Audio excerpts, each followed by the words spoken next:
Hello? All right, hello, welcome to the meeting. Before we start, are there any updates anyone would like to do? Not much of an update. I went to that course on Tensegrity and discovered that some people are programming Tensegrities in Mathematica, although it's very slow. Very slow doing a routine triangle, so not too sure about that. I don't know, I guess there is trouble working with finite element analysis. Oh, okay. Yeah, I met the author of someone who I read who has been using finite element analysis with tensegrities, and she says there are some trouble spots. Yeah, you could say that. I could maybe do a more complete overview later. Right now, I'm going on a trip to BC, so British Columbia. Yeah. What was this meeting called? Is there a website or? Oh, okay. www.cism.it. All right, Yeah. that's Institute for Mechanical Studies. And yeah, so this is the host of the event. Yeah, activities, events. Yes, and they wanted me to get up at 2 in the morning, so I sort of missed the first two lectures because I could only get up at 4. Oh yeah, I know. Sustained basis. I was okay getting up at 4, but not at 2. Yeah. So it looks like they have a lot of good stuff going on here in the mechanical sciences. It doesn't look like they have the event on their website, but yeah, I mean, well, the Well, courses maybe. there's the courses, yeah. Of course, it's over.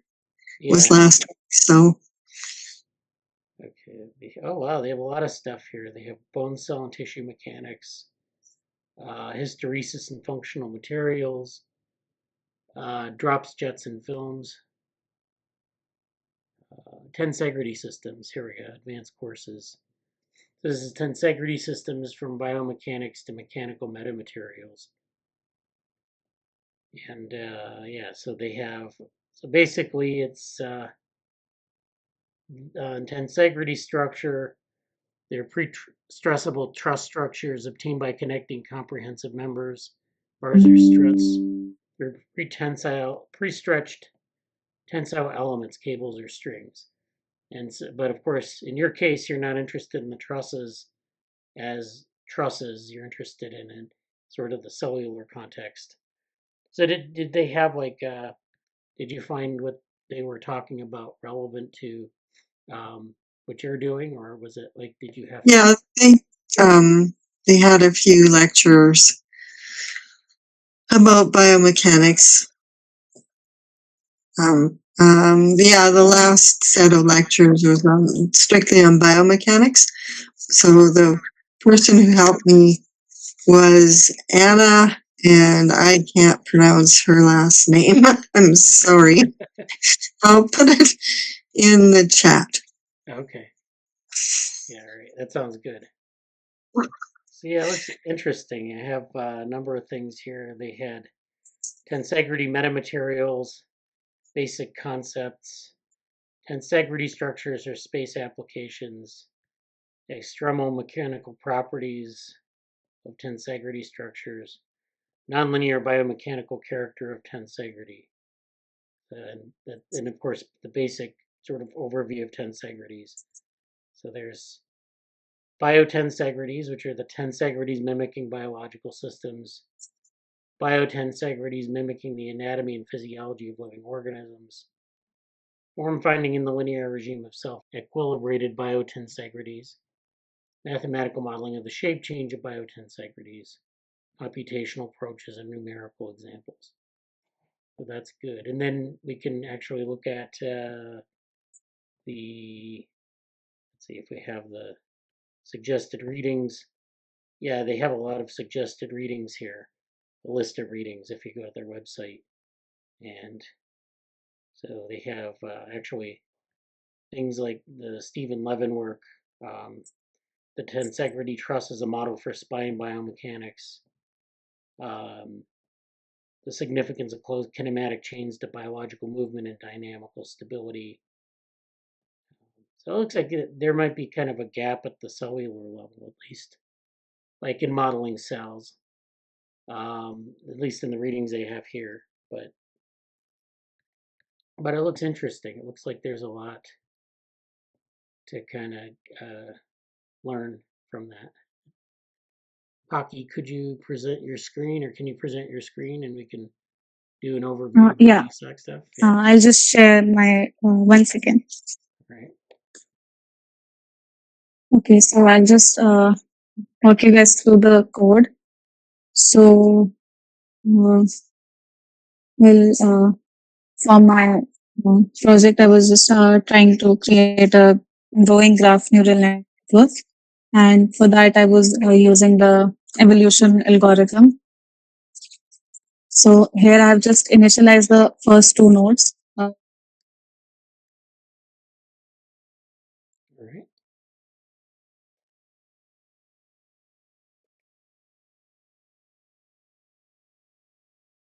And then, sorry, yeah. So here I have, like I'm running through the data set, which contains the parent cell along with the daughter cells, and also the division time of that parent cell, which is like the birth time of the daughter cells. So, yeah, so here first it will like just get the parent cell like labels and the daughter cells and the index of the parent and daughter cells. And then I'm calling the grow function in the NCA file. Yeah. So what this grow function basically does is it's like calling like functions to add the daughter cells, and it is also like splitting. It's using a split network to like create the like divide the parent into 2 daughter cells. So this is like for the arguments, it is taking like the graph and the parent index and the daughter labels, and it's returning like the updated graph with the new daughter nodes and the list of the updated nodes as well. So this add daughter cells function is in this file. So this file is basically handling the growth of the like graph structure, basically like adding new nodes and adding edges and plotting the graph. So, and in this file, it's NCA stands for Neural Cellular Automator. So it is just basically handling calling the functions from the other file and performing like optimization functions on the graph structure. So we call the add daughter cells in the grow function. Here it's just adding the daughter cells, and I've also created a dictionary for the new labels, because in the graph I also wanted to show like the label of the cells that are getting divided. So when the new cells are added, it is also getting that edge dictionary, which is like the edge dictionary basically contains the edges between every pair of cells. So when like a parent divides, it forms edges between the cells that the parent was previously connected to with the new daughter cells, and like an edge between the daughter cells as well. So it's calling other functions like update edge dictionary and add or remove nodes. So it was just removing like the parent node and adding like the daughter nodes in place of that. And then we go back here, like it returns the updated graph in the nodes.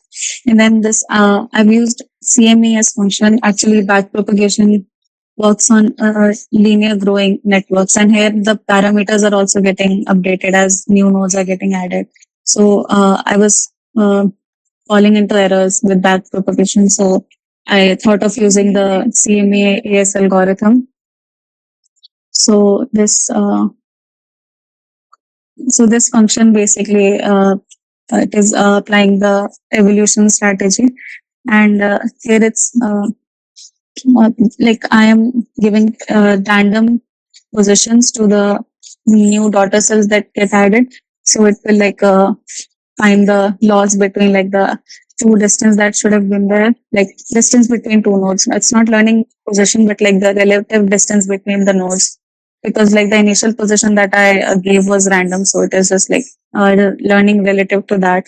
So after a point, it will like learn how to place the daughter cells where. So here also I've called this objective function, which is basically optimizing, calculating the loss, and like setting the parameters and all that. For finding the relative distance, I thought of using a matrix so that it can optimize the distance between every pair and not just like the pairs between the new cells. Like at every iteration, it is optimizing the entire matrix to learn like globally as well. And then after like updating all this matters, like returning back the graph. So there are two loops here because at one timestamp, like two different cells can divide. So I just wanted to take that also into consideration. So the second loop is just for all the cells that are dividing at the same timestamp. And then it's just saving the plots of like various timestamps, and those are then later used to generate this 3D plot. Also, like I due to like GPU limitations, like I don't have GPU on my laptop, so I couldn't run it through like the entire data set. I could only run it till like 134 timestamp. After that, like it was just going on forever. It was the kernel was crashing or it was just not learning. So I'm stopping it there. But in this also we can see like it is it is learning something, and like around 58 nodes are getting generated. So it is getting sort of optimized. You can see that like within this much nodes self. So this is like a GIF, and there is also like a final state, like a static image of like the last stage where the graph was at. So Right. uh, Could yeah. you zoom in on that a little bit? Like zoom in your screen. Like here we go. Yeah. Yeah. So that's Sorry. the sort of the optimized lineage graph, I guess you could call it. And Yeah, this is just like 50 cells, so we can't really see like the shape of the growing embryo. So like maybe with more nodes, it would be better visible. yeah, yeah, and that's just the AB. Oh, actually, no, it's both. I see. So it's just kind of in that space. Yeah. Okay. Yeah, that looks good. I mean, I don't know if was the input data normalized. Did was it centered on zero, or is this like just the raw position data? Oh, sorry, I didn't get that. Your voice was breaking a little. Can Oh, you repeat so that, please? yeah. Did you use the data that was centered on zero, or did you use the raw distance data? I'm trying to figure out what the I axes. used the raw distance data. Okay. I'm sorry. Oh, if you use the raw distance data, yeah, you might Can not you? get something that looks. I mean, because we have the normalized data, which is basically like it will give you the shape like a point cloud of the embryo. But I'm not actually sure what it's doing here. It might be like producing some sort of uh, force layout or something. But anyways, yeah, I'm just curious as to how it's working with the position data and how it's rendering all the nodes. But it'd be nice also, like if we could pull out like different little pieces of the network. I don't know if it can do that, but like if once it grows to a certain size, if it can take like a snapshot and like take out certain, does it save like the when it grows the network? Does it save the output somewhere, or is it just kind of like generates the visualization?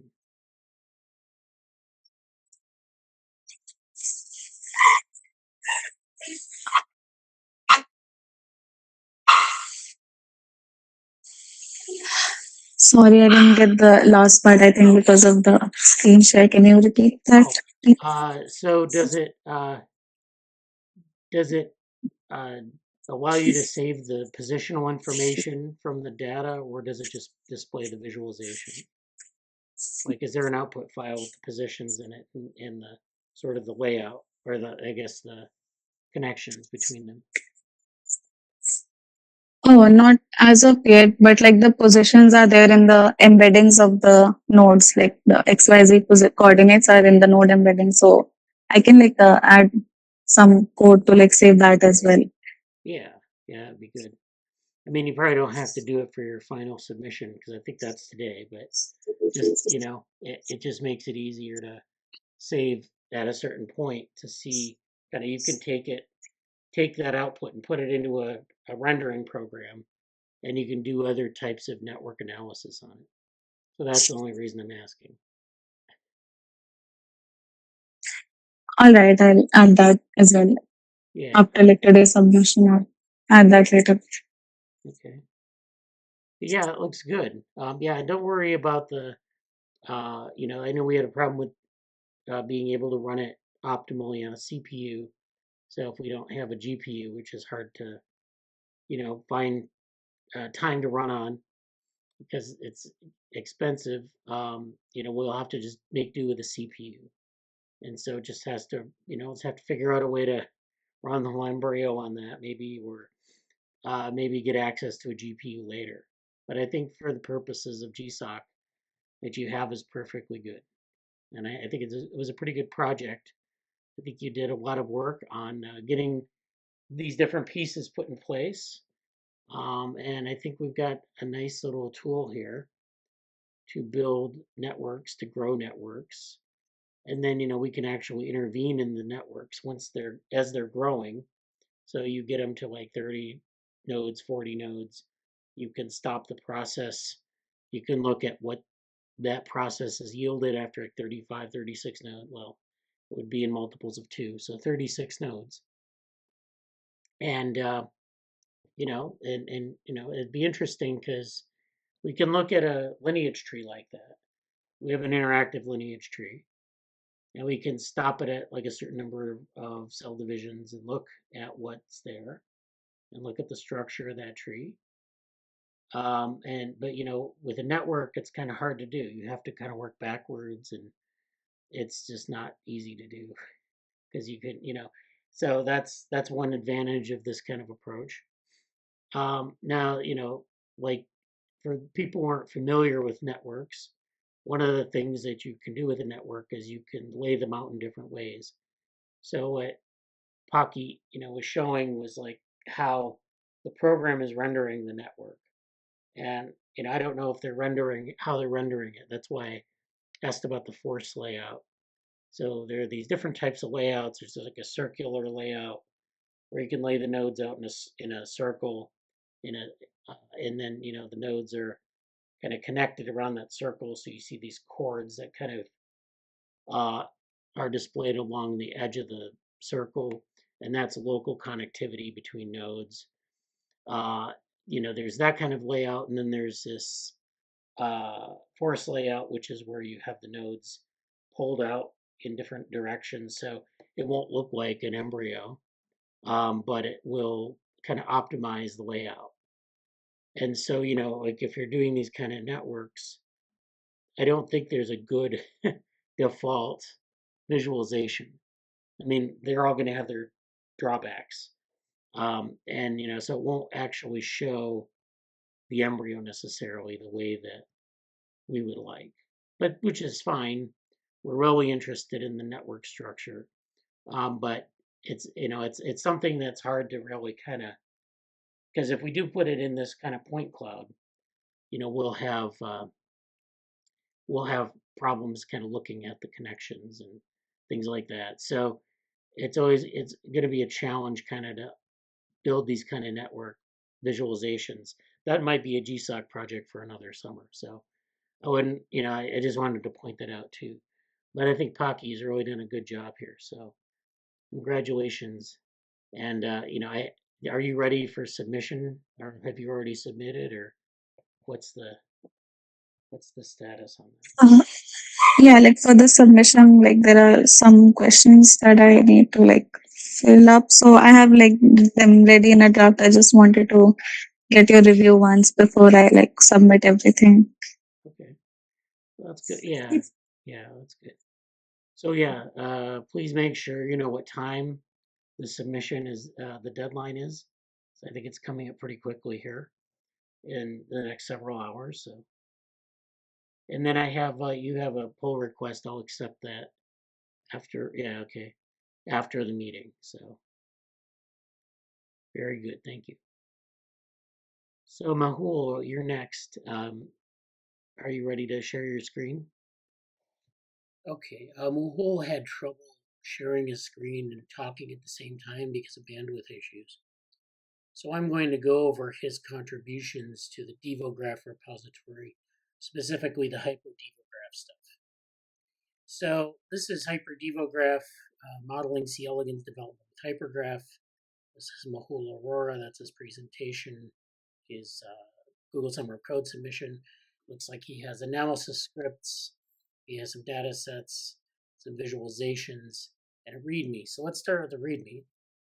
And it looks like he has, his data sources documented, the cell phenotype lineage data. So one of his data sets was the CE raw source, which is from our GitHub repository, the DevoWorm GitHub repository.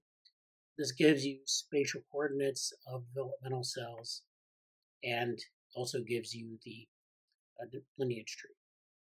And then for cell phenotype lineage data, he has cell phenotype lineage data XLS, which is also again from the DevoWorm repository.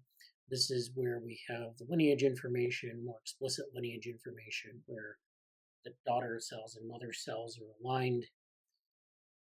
And then we have, of course, data fields, cell, which is the unique identifier for each cell. That's the nomenclature. Time, which is the point of observation. So in these cell tracking studies, they usually observe the embryo at specific time points. They don't necessarily match to the minutes of development, but they do give you independent and individual time points that you can then align over other observations. And given the nomenclature of the cells, you can then match it up with other data that tell you when, in terms of developmental time, in terms of minutes, when a certain cell was born and when it dies. Then there's, of course, the size of each cell at each time point. This is not necessarily very useful. For one thing, it's not the total size of the cell in terms of membrane volume. It's more some marker that they're using. It's a fluorescent marker that extends beyond the nucleus, but it's indeterminate in terms of the actual cell size.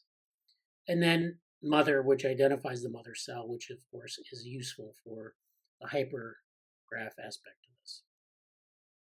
So he prepared his data by normalizing the spatial coordinates, normalizing to the center of the embryo. So this is just taking either like what Pakhi did was use like standard deviation. You can also use z-score to normalize the data on each axis to a 0 point, and then have a right and a left side, an anterior and a posterior side, and a dorsal and a ventral side for X, Y, and Z respectively.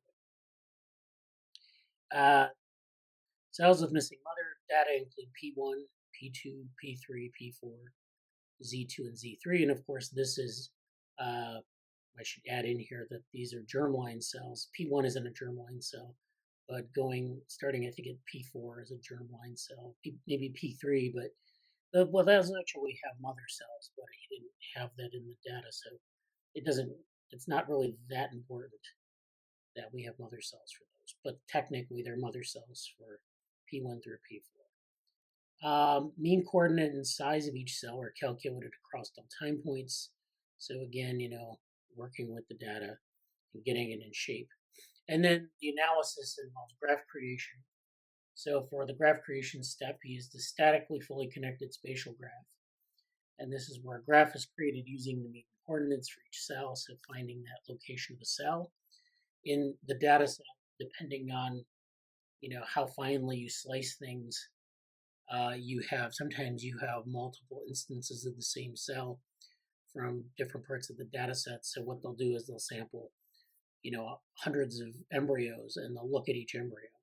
And so, they get parts of the time series. And so aligning that, sometimes you get many multiple instances of the same cell. And you need to sort of clean that up a little bit and normalize it. So he did the static fully connected spatial graph using the Fruchterman-Reingold layout algorithm. So we were talking about layout in Pakhi's work. The algorithm she's using does some sort of force layout, which is good for maybe optimizing the shape of the graph, but not necessarily for mapping it to an embryo. And a lot of layouts aren't optimized for that because that's not what people use graphs and networks for typically.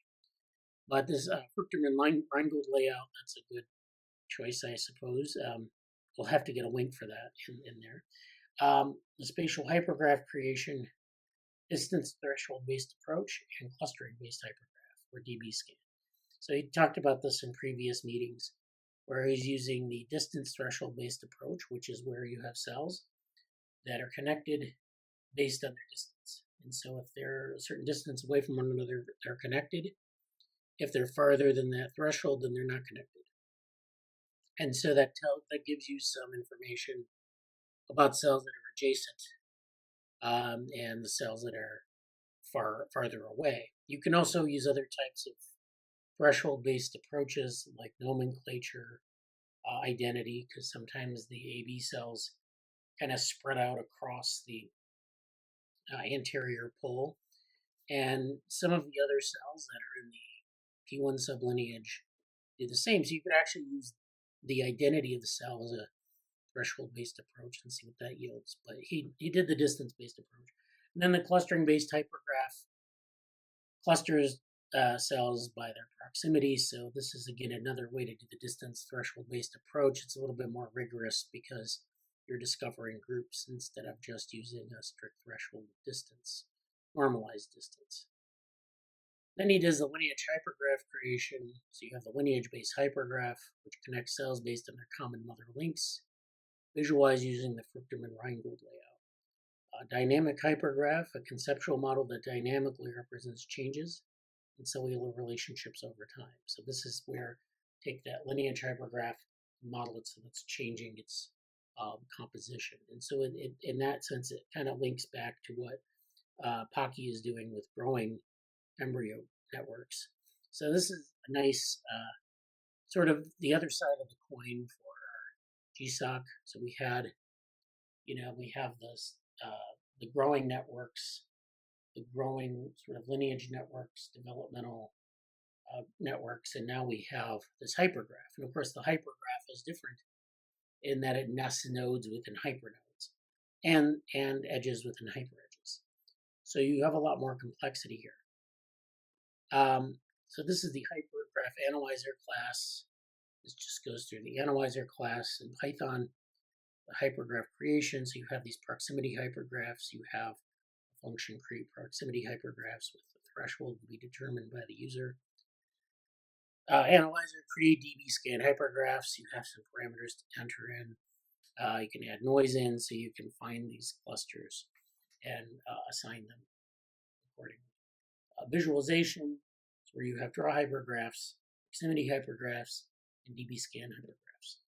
Okay, so then you have to import things in Python 3.11, HyperNetX, scikit-learn, SciPy, Matplotlib, Pandas, and NumPy. We have the data files as instructions on how to run it, and then notes on some of the ways to use this. This is very good work from Mehul. Thank you, Mehul, and good luck on your submission. Okay, so that's good. Thank you, Mehul. We'll come back to that in a little bit when he pushes the code and I can go through it a little bit more. I don't know, Hussain, did you have an update? I know you were waiting, and you've been putting a lot of things in one of the Slack channels. Yeah. Sorry, you're asking me? Yeah. Thanks. Yeah, thanks so much. Yeah, I can go ahead and share my updates if people are ready for that. So yeah, okay, excuse me. So through ORL, through this work, Dick and I have been working on the RBRCT project, the Breast Cancer Community Tomography project, making a lot of work, looking into resources, looking into applications. I've got so past working to be able to form simulations, but right now we're prioritizing our effort on 2 papers right now. A manuscript that's due September 31st. Electronic steering of X-rays, and excuse me, I'm just typing things up. Electronic steering of X-rays, the first one, as well as the electronic steering of X-rays, and finishing up the book chapters collectively that we've been sending out through the emails too. So I think that's basically it. We got to pause working for the simulations, but we don't have enough time to put it on our manuscripts just yet. It's not quite ready. So we're getting a lot of work together, showing the graphs and getting the figures together for the manuscripts, and overall looking into the ideas of how we're going to construct the computer tomography technology and the platforms that we use, like the physical technology, how to engineer things as well. So we're definitely thinking about a lot of things at once, like not just from the code, like the intense coding sessions Dick and I have been having, but how to mathematically compute and calculate what exactly we're looking for, the best ways to represent that, how that can be encoded into some sort of language or some sort of tool or program for scientists and engineers to use, and showing, for example, how like the peak would vary with the angle, like as well as many different products and many different ideas. So like for the angle deflection, like the paper of the angle deflection, showing how long, say, reflection could be demonstrated as like the function of deviation from an ideal angle. So all of this, by the way, just backing up a bit for those of you guys who aren't on the same page here, it's like all about excuse me, seeing how well and what ways we can steer the X-rays and still maintain feasible results in our technology. So yes. Yeah, that sounds good. Yeah, I noticed that you had in the orthogonal lab Slack, you'd put a lot of things in this breast cancer CT channel, and like kind of like running notes for what you were doing. So I found that interesting. Some of the stuff that was going on there. So yeah, it looks like you're doing pretty well on that. Yeah, we're staying pretty busy. Progress can be pretty linear and progressive at times. Other times, progress can be moving forward, then getting stuck, and moving forward and getting stuck. More like things like that too. Like I can show the figure that I generated to demonstrate what we are envisioning in terms of the Januspheres and how they reflect. Let me pull this up. Excuse me. What I'm describing is what the setup would look like in terms of the figures themselves. See, it's in a Jupyter notebook. I sent the figure to Dick, so I can just open it quickly onto my computer. Okay. Okay, hold on. Dick, is your microphone working? I didn't actually see. Did you send the messages? Dick, is your microphone working? Yes. Okay, it is working. It is cool. Yeah, the microphone is, but you're showing as a black screen here. No problem. I'll show my the figures that had. Yeah, excuse me. The figures sent. Okay. Let me share my screen. Okay. Tab. Yeah. You can see this, right? Yeah, that's good. Okay, so you might be wondering what. Okay, yeah. So Januspheres. As we mentioned before, the types of particles that can be Januspheres named after the Roman god Janus, who is depicted as having two faces. So, as such, the Januspheres were named this way by being particles that had two different properties on one sphere and the other sphere. So we can rotate them in such a specific angle, such a specific way, when they're regularly spaced at particular intervals. We want to see how, when shooting X-rays from the top to the bottom, we can position them ever just so slightly. Excuse me. So slightly so we can control them in a dynamically steerable method and manner like this. So basically each subsequent row is spaced in such a way that the sphere from the incoming one must hit the center of the one from the one below it, and they need to extend in such a way that we have a very continuous trajectory through all Januspheres. And this is how it's demonstrated for the 8 that the beams are being shot through. They're actually supposed to be rows of 10. So I can actually add it to this one. I can actually add it to this one to make another row from the beginning and another row from the end. And we're only shooting 8 beams. Excuse me. We only shoot 8 beams. There's excuse me. Yeah, we decided we only shoot 8 beams, skipping the first one, skipping the last one, and I think that was just for like practical mechanical feasibility purposes. So yeah. Like ideally deflection occurs. Ideally the reflection occurs.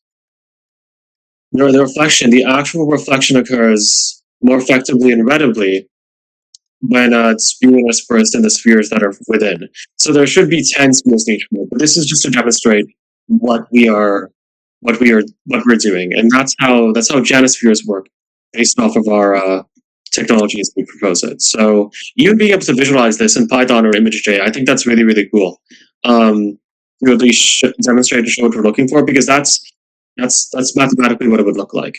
Being able to have that much control over something on such a fine-tuned level with that precision is just really, really, really ideal. Remember how we had looked through many different software and we're still using Topos. So as long as we can visualize things as we need to and then perform the simulations for very high-level, high-order statistical calculations and computations, that's ideally what the academics with the publishers are really looking for, Like, and then maybe if I want to get creative, like making like an animation in Blender or something, it'd be kind of fun too to get creative. But yeah. I used to draw rats. Back when I was writing papers about the Morris Water Maze, I'd spend my time drawing rats on my. I remember that. Drawing pictures of rats swimming into tubs of water to demonstrate the Morris Water Maze and the effects there. So this is not as exciting. I don't know if shooting X-rays into spheres is as exciting as watching rats swim, but anyways, thanks so much, guys. Overall, it's definitely an uphill battle, like Dick and I were talking about. Like, we've been sharing many, many resources of like other forms of breast cancer computed tomography in the Slack channel, or other examples of computed tomography going on in general, such as like one from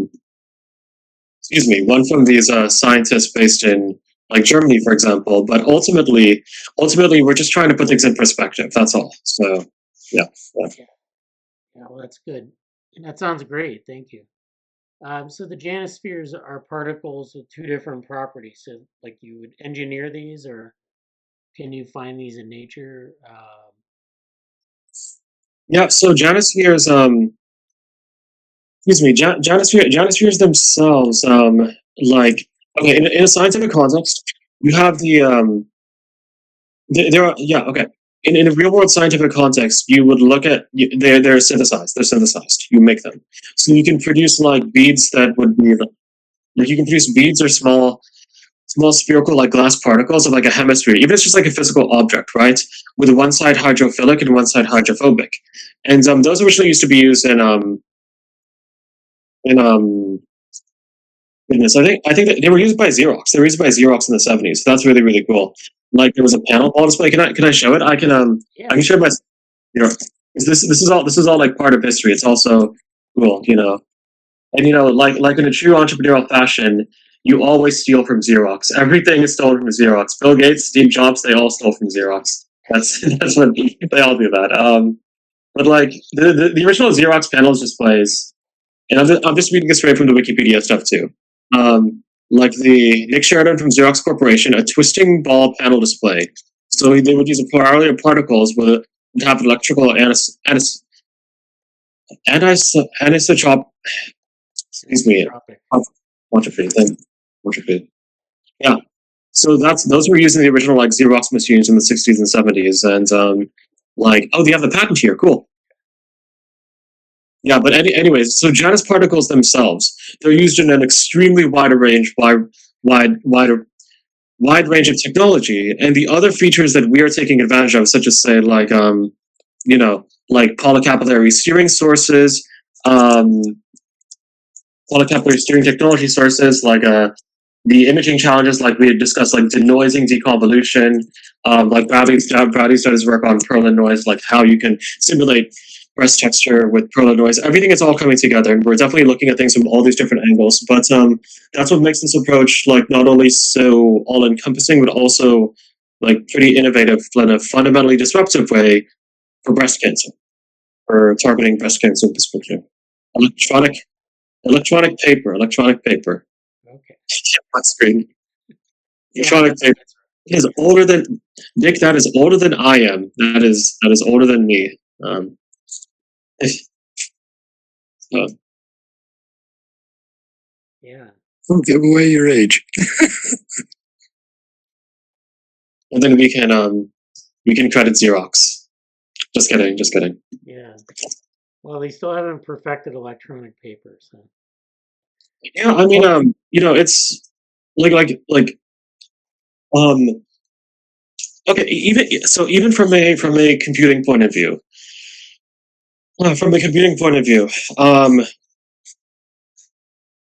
excuse me, from a computing point of view, from a full stack computing point of view, what technology we would use and what context we would be able to borrow the scientific techniques from. Right now, Topaz is the simulation software that we're taking advantage of, but we'd even discuss say quantum computing or even quantum biocomputing from a particular scholarship and fellowship that I'd come across too.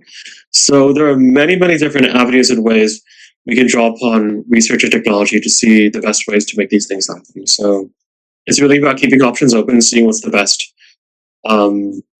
Scientifically, like what's best backed and stuff too. So yeah. Anyways, I have the patent for I'm just reading the patent for Xerox. Yeah. For the twisting ball display sheets. Pretty cool. That's what they called it. That's what they called it. So cool stuff. Pretty cool stuff. Oh, good. Yeah, looks pretty good. Yeah. So. It makes me want to redo a PhD in physics just to do this. Yeah. Okay, thanks, guys. All right, you're welcome. Yeah, that's great. Great stuff. So I'm going to present on a paper. So this is a paper that I guess this was from Morgan. Spotted this. It's on the arXiv, and we're interested in simulating biology here in the group. We're interested in simulating organisms, or at least things at the organismal level, but you necessarily have to sort of work on things sort of underneath that, so things at the cellular, subcellular level, and so forth. What they're doing here is they're trying to build a virtual cell with artificial intelligence. Now, this is a this is sort of a vision paper. It's not really they're not actually doing this, but they're basically giving the priorities and opportunities for doing this. So there's a group at the University of Illinois that's building virtual cells from data and observation. So you've got like physics modeling, multiphysics modeling that they're doing of different parts of bacterial cells, and they're actually able to visualize the cell, visualize things like the gene expression, the proteins, the sort of the components of the cytoplasm, components of the membrane, things like that. Now, in this case, what they're trying to do is they're sketching out a vision for building a virtual cell with some AI technology. So it's kind of trendy in that sense. They're kind of bringing to bear some new techniques and seeing how they fit together. A lot of big names on this paper. I see people who I'm familiar with their work.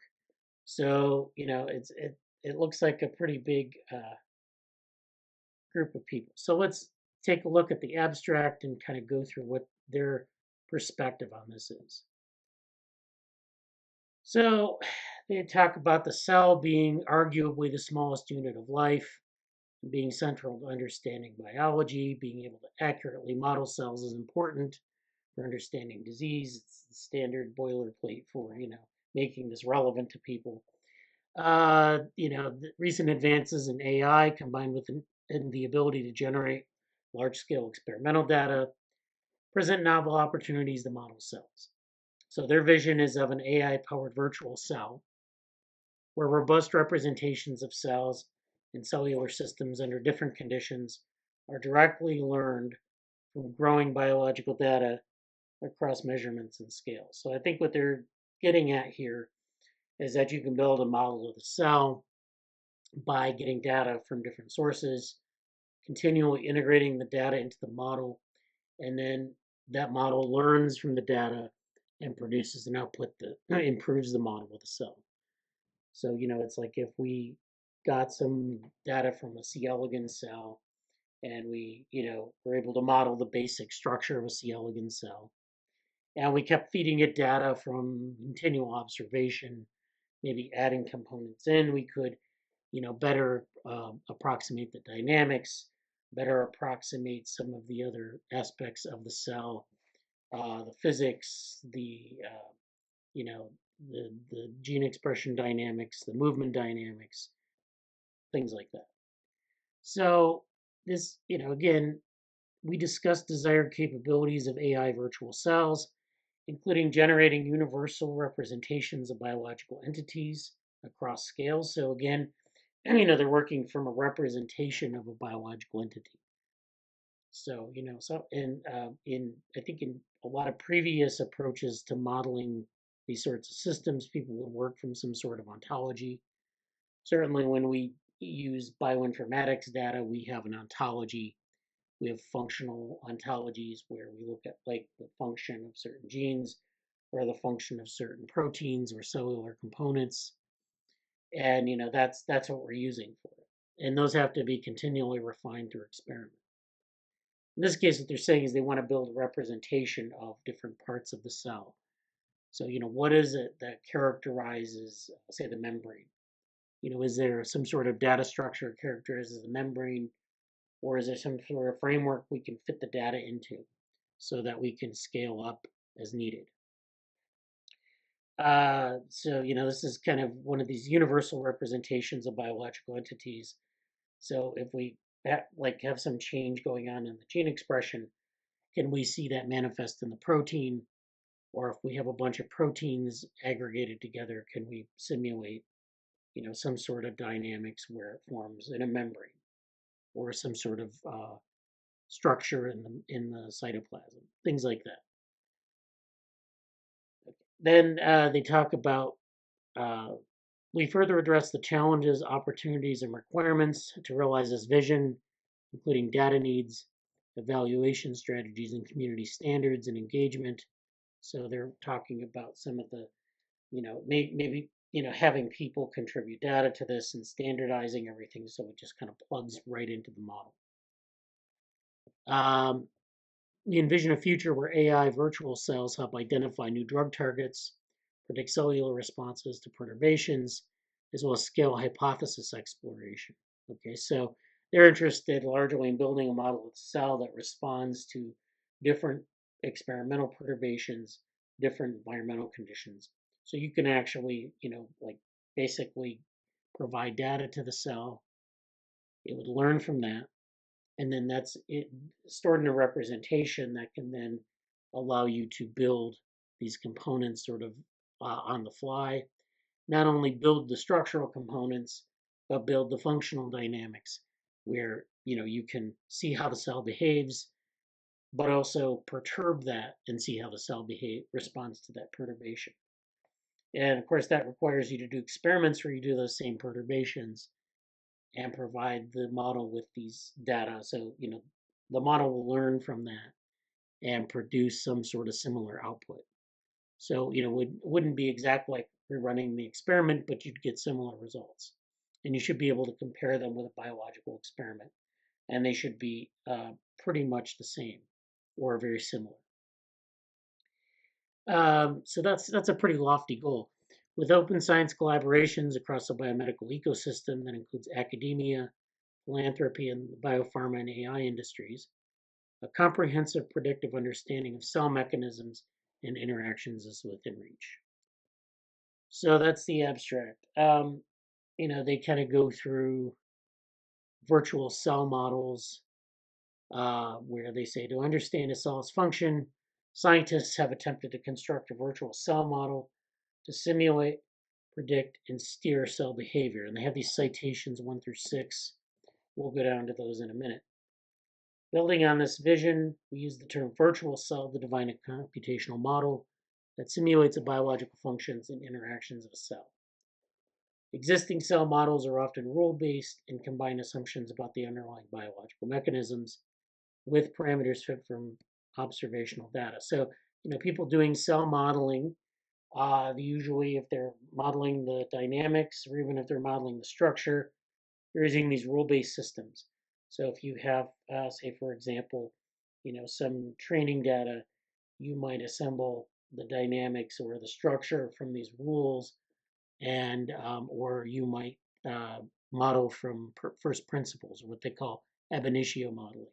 So a lot of biochemical models are like that, where they work from, like, say, chemical principles or physical principles, and they say, okay, the way that these things interact is through these kind of ab initio principles.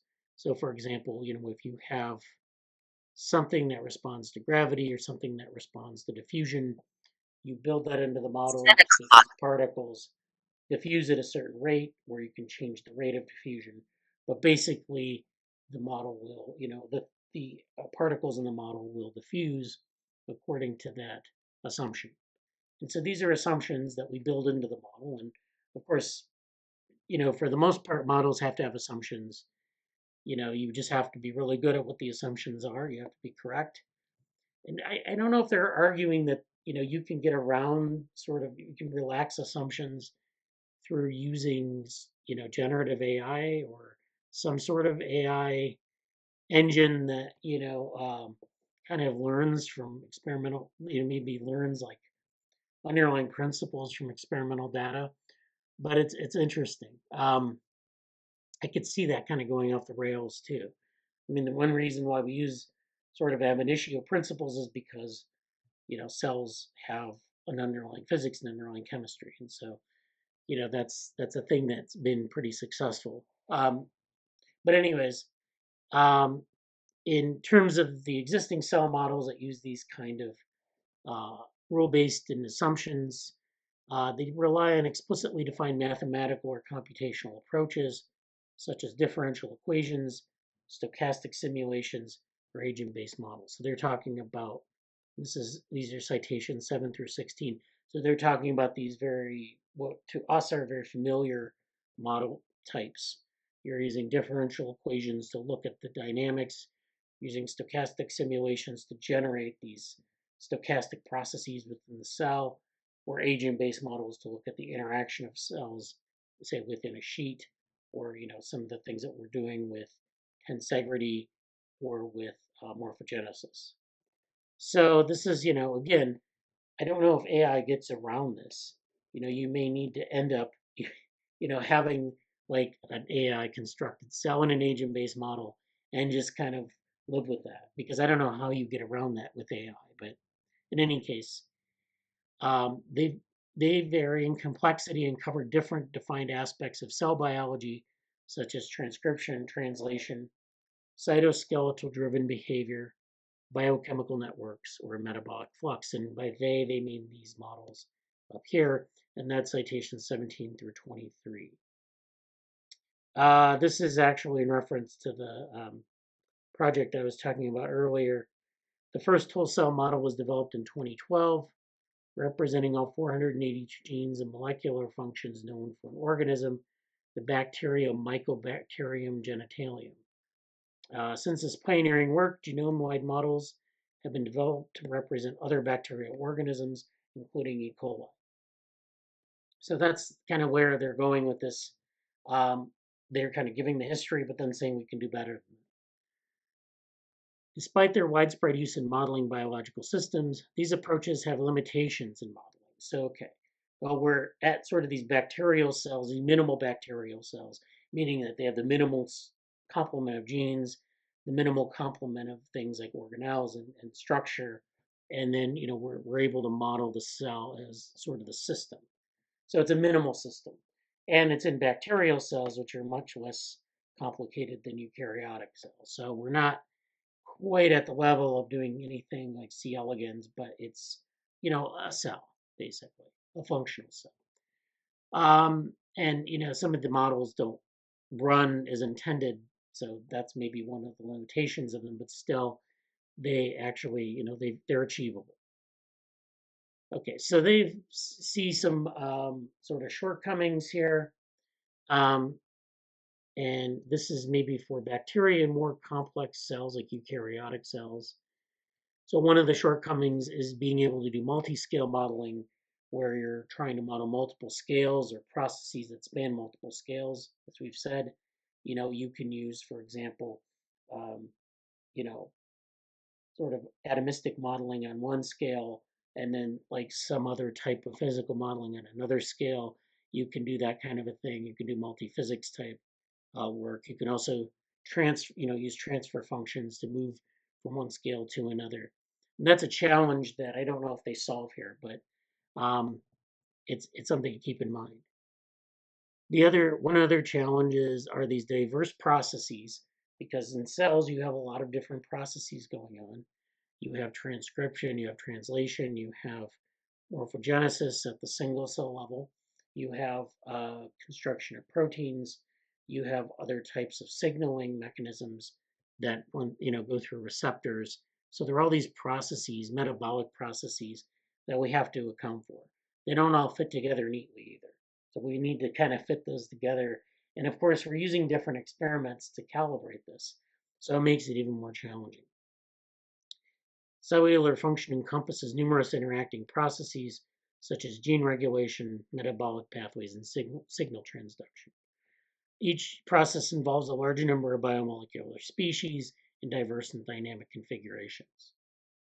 The third, of course, is nonlinear dynamics, which is where you have cellular processes that are highly nonlinear, such that small changes in inputs can lead to complex changes in outputs. Thus, despite progress in modeling specific cellular processes, these factors collectively pose a substantial roadblock to the construction of a virtual cell. So, their AI virtual cell, our view of an AI virtual cell is a learned simulator of cells and cellular systems under varying conditions and changing contexts, such as differentiation states, perturbation, disease states, stochastic fluctuations, and environmental conditions. And they have this in figure 1. So let's take a look at figure 1.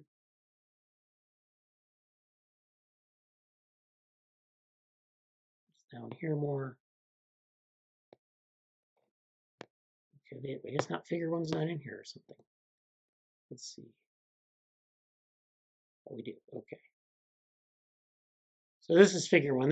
These are the capabilities of an AI virtual cell. So we have the first one is multimodal measurements across different scales of the cell.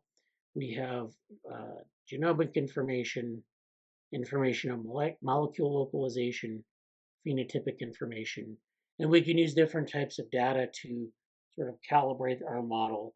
And of course, we have to merge these types of data together, so it's not easy. We also have things like spatial transcriptomics, which give us information at spatial resolution. We have temporal data that give us information at the temporal resolution. Now those cells form tissues, which they kind of provide as this little circle down here. But hey, it's just the next step, right? Then there's the AI Virtual Cell Foundation model. Since they're doing AI, they're thinking of a foundation model because they're at Stanford. And that means that they want to build this these set of universal representations. So they have the molecular universal representation, the cellular universal representation, the multicellular universal representation. They have a section on universal representations up above, which we can talk about if you're interested. But basically, they're linking together things in these, I guess, latent spaces, or these embeddings, I don't know which, where they're linking things together between different physical scales. So if something is in that space in the molecular universal representation, they link it to the corresponding space in the cellular universal representation. Sometimes you're using different measurements to get sort of a location in that universal representation. So you're just kind of linking those two locations, and it kind of builds you this model that, otherwise would be very hard to sort of interpret. Then we have the capabilities and applications. So, we have what they call reference atlas. So you have, you can contribute to a reference atlas. You have continuous dynamics, which you can model.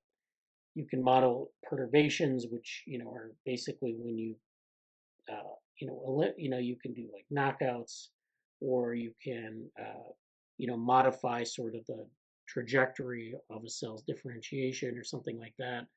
Basically, they show here like a lineage tree where you've knocked out a cell. And so what's the consequence of that?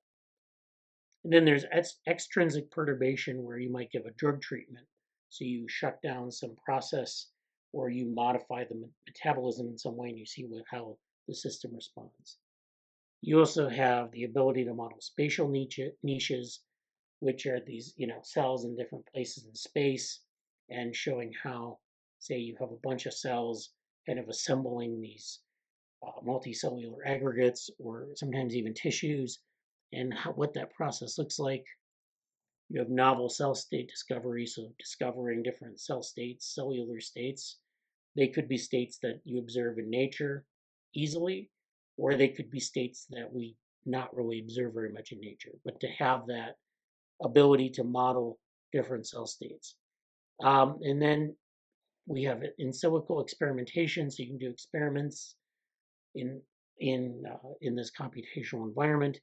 And then this digital twin, which basically means you're building a replica of the cell. And digital twins is a term from technology where they'll build they'll try to model some system.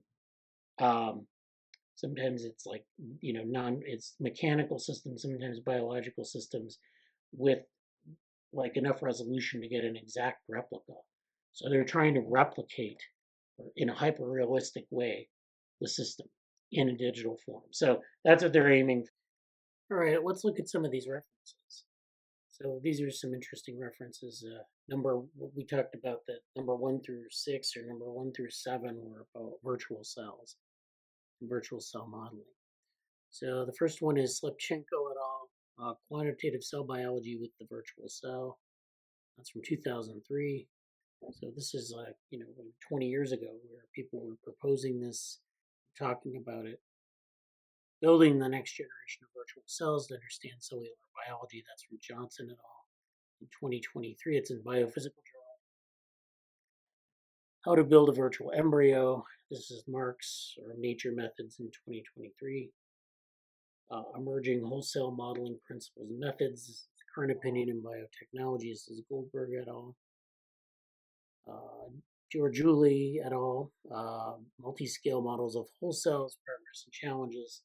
That's Frontiers in Cell Development Biology. 11, issue 11, 2023.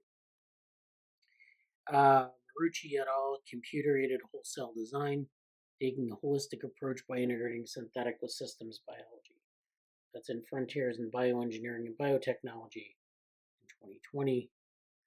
And then, so that's 1 through 6, and then of course 7 through 15 are other references that might be interesting here. So, we have a number of books, there are a number of references on receptors, on systems biology, Some other citations by Uriel Wan. Whole cell computational model predicts phenotype from genotype. So, kind of bridging the scales of organization, the scales of analysis. Causal protein signaling networks derived from multi-parameter single cell data. So, the tools have been sitting out there for a while. They're just trying to put them together. So from 12 to 16, these are papers that kind of talk about the different components, like cellular noise, so the stochastic components of the cell, challenges in measuring and understanding biological noise, in Nature Reviews Genetics from 2019. Noise can induce bimodality and positive transcriptional feedback loops without bistability. This is from Science in 2010. And just kind of talking about different types of modeling. 15 is advancing microbial sciences by individual-based modeling.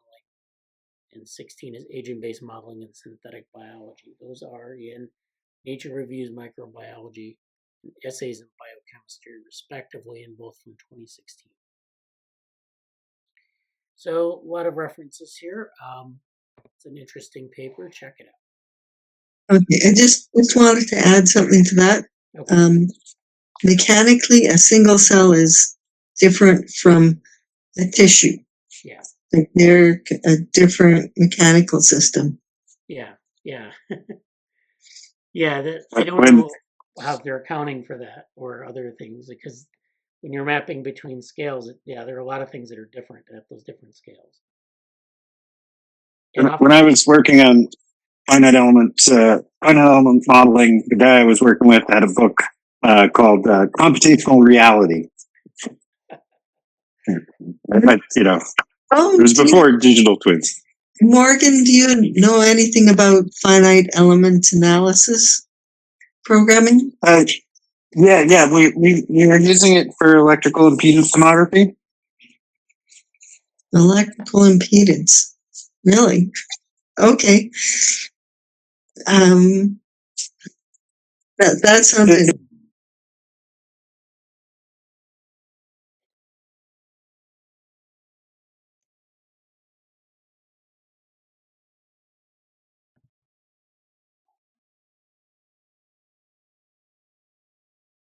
It's a great intro. So he was a early user of Phoenix. Yeah. So would Phoenix do a better job than COMSOL doing finite element analysis? I don't know. It'd be good to find out what the issues were that the woman you mentioned. Yeah. Well, I can read them. Do you want me to read this? I think I've got her. Here it is. Okay, we tried to simulate a structure in Abacus using truss element T3D2. It's the simple tensegrity with added predefined stress fields. We used the initial conditions type stress option to predefine stress field. To use this option, you have to use geome option in STEP. We were performing only static analysis, and I found that the static analysis is the only one I can get COMSOL to work with. It says, in order to create the structure in Abacus, you can only use Abacus CAE, whatever that is. But to add to this initial conditions, you need to use an input file. There are two ways to do it. Easier, in my opinion, is to create all structure in Abacus CAE without predefined stress fields, as you will always do in Abacus. Then creating job in job module, click option, write input then you need to find the .inp file in directory. You work and add the lines which add predefined stress field. Anyways, name and set elements you want to pre-stress, value of pre-stress, not the normal forces. And then it sort of tells me how to do it. And you can put it before the material assigned. Anyway, she's English as a second language here. That's okay. A lot of people have that in Europe. Anyway, in both cases, the two steps should be applied. The first, establish balance, and second, to further analyze. Anyways, it's complicated to create a tensegrity that will work in a finite element system. It needs to be very stable. That's my opinion.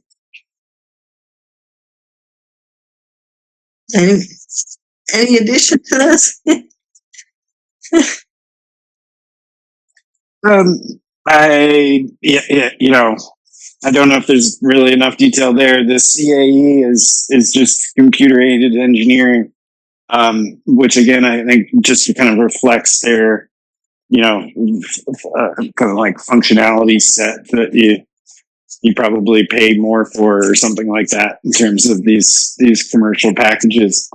The other thing is that we were focused on electromagnetism. That seems to work better. In COMSOL, it seems to do a lot of electromagnetics. Which is I'm more comfortable with electromagnetics rather than mechanics, but oh well.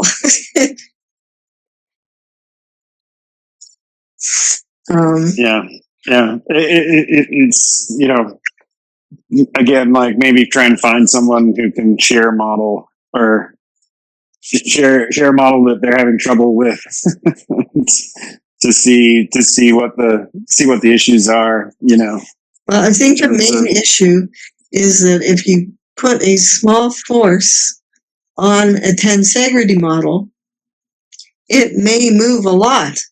It's not broken.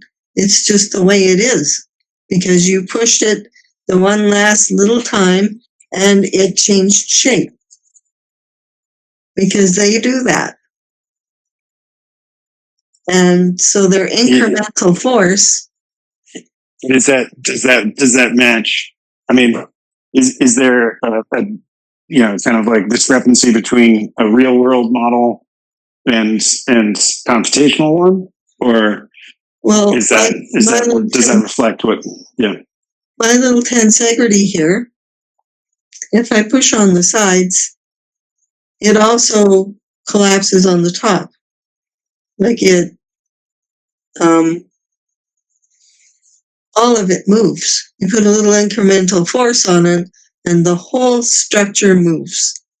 It is not broken. It's a tensegrity. It does that. So I think these models, or COMSOL, looking at the structural mechanics, thinks it's broken. Or computes that it's broken, yes, when you put a small incremental force on it and the whole structure moves.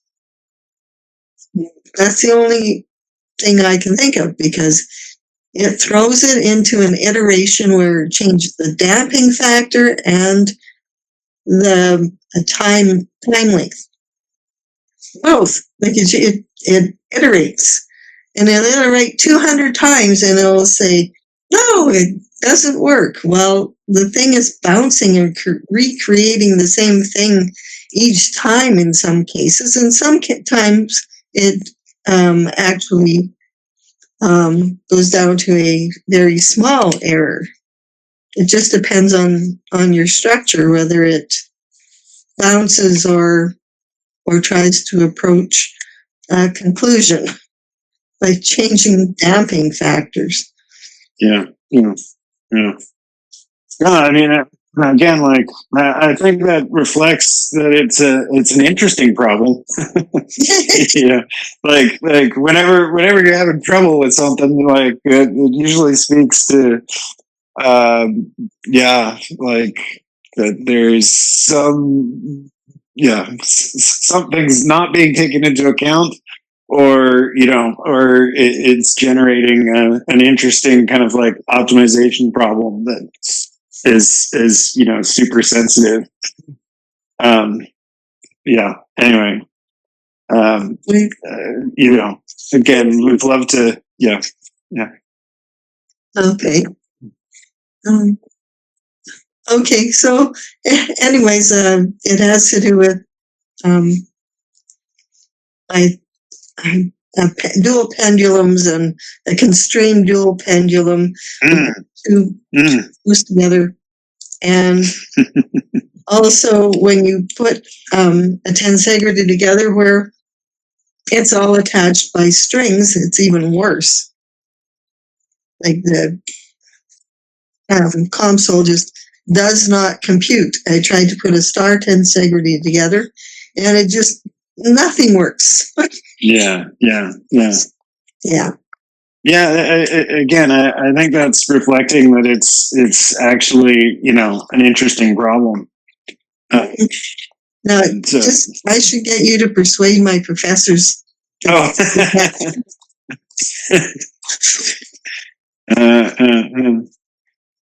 Yeah. Well, let me ask on the Phoenix list if anybody's done any modeling like that.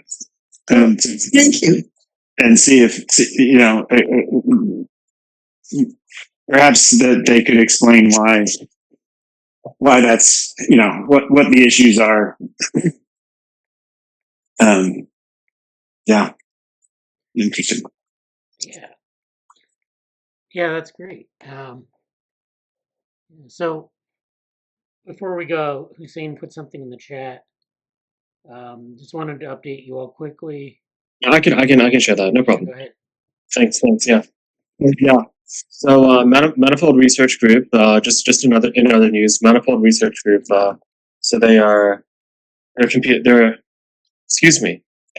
computing group based on a lot of different areas of research in terms of AI and large language models, like multimodality, continual learning, modular interpretable phenomena, like say understanding how, why, and what ways people want to understand, adapt to data, like intervene with AI, and they had a call out to see for anybody who wants to do some voluntary research in building the next generation of intelligent systems, which is really, really cool. So I think Morgan put me in touch with them several months ago. I reached out and they did not have a project at the time that would be suitable for me, but now they've gotten some things together. So they've gotten some things together. They reached back out to me and said, we can be discussing a physics-based LLM project that I'd be working on. So just to be clear, it'd only take like maybe 5 or 10 hours a week of my work at most. So I can still leverage the other things I'm doing, like the computer tomography projects and stuff too.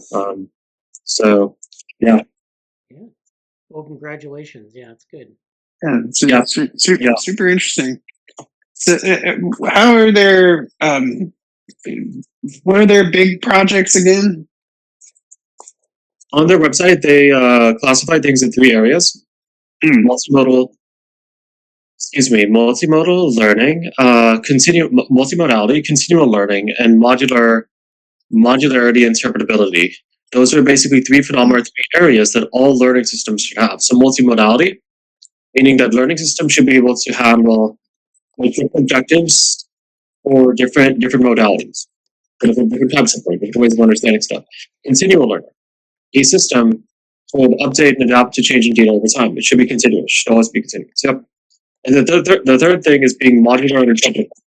So humans should be able to understand and intervene in a way that they can do so reasonably when they need to, or updating things in ways that are different for things that are maybe subjective, that are ethical, not just throwing everything onto a machine and the human sitting back and just drinking coffee and doing nothing. No, a learning system is something that we work alongside it. We work with it. So Yeah, the Manifold Research Group. Right now, I'm pretty sure it's all voluntary. I think it's all voluntary, but they have people across the country. Like there are people in San Francisco. I'm sure there are people here in the Midwest too. Like Henry, the one I was speaking to, Henry, he's in Chicago. I'm near Indianapolis, so Chicago's within driving distance. So yeah. Yeah, no, that's awesome. Did you say physics? I thought it was going to be math focused. I think he's kind of using both interchangeably a bit here. Mathematical physics. Okay. My undergrad degree was in physics. I'm sure I could have declared a math major. I just didn't. So yeah. Oh, that's awesome. All right, I think that's it for today. Thank you for joining. Good luck to Pakhi and Mehul on their submissions to Google Summer of Code, and Hussain on his projects. And then Susan, of course, on doing the ever changing quest of Tensegrity. Okay, well, I handed in a rough draft of my thesis already because they insisted. So I am working on validation of my method, or verification. That's it. Yeah. I'm not too sure what to say except that it's within all the parameters that AFM measure for tissue. So, yeah. All right. All right. Thanks. See you next time. Take care. Take care. Bye.